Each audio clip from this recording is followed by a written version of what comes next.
Joanna Lee, our Dean, Assistant Professor Christine Faye Olalo, our College Secretary, Director Michael A. Catella of the Ugnayan Paglunud,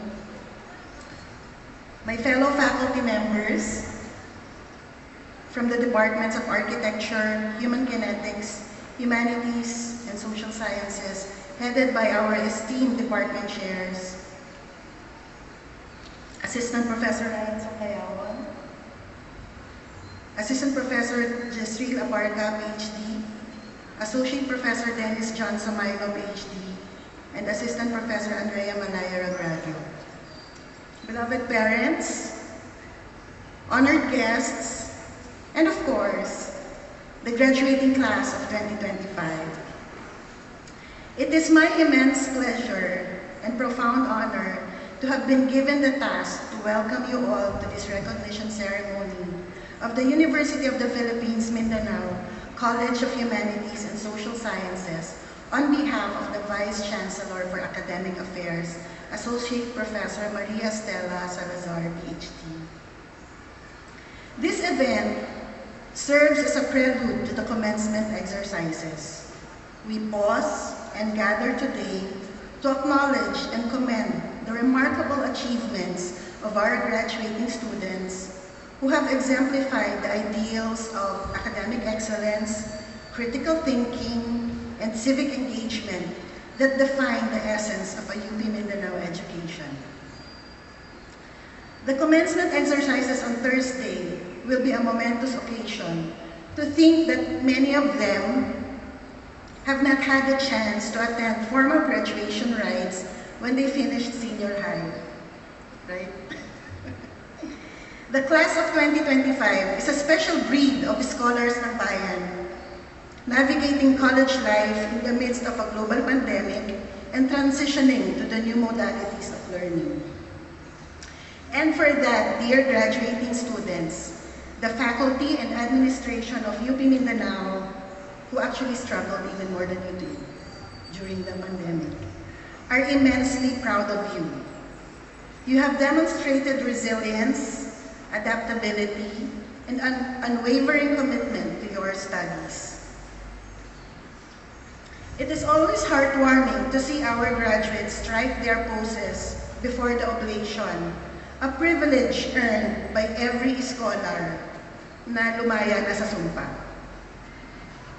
As you move on and go to the outside world, you will not only miss the campus, the trees, the cows, the goats, the bird poop, wala na, thank you Ma'am Jean, of CPDO and BPO.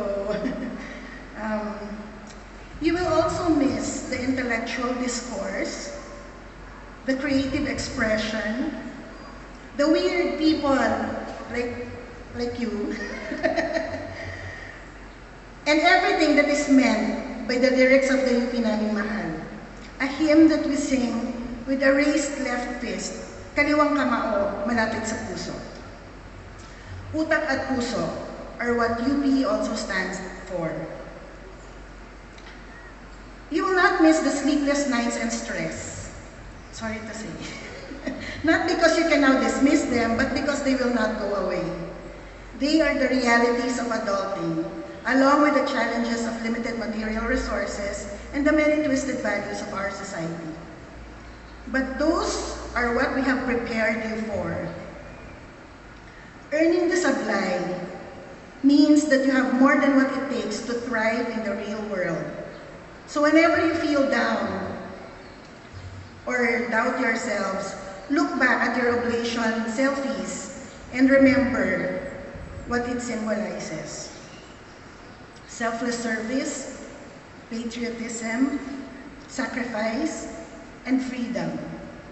Not just academic freedom, but freedom from intimidation, freedom from the norms and dictates of society, freedom from being blinded by the glitz and glamour of fame and fortune. Remember that you are among the very few who have had that privilege of being sent to the best school by the Filipino masses through the blood, sweat, tears, and taxes deducted from every Filipino worker.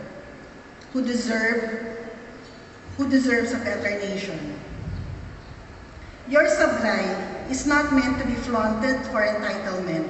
It is a reminder to serve the people. In 2 days, you will finally shift your supplies. So this is it. Savor every moment. Take your photos with the oblation and from all angles, as you definitely deserve. Mabuhay ang pag-asa ng bayan. Daghang salamat and I wish you all a great day ahead. Thank you, Assistant Professor Rosel, for that warm welcome. At this juncture, to introduce our distinguished guest speaker,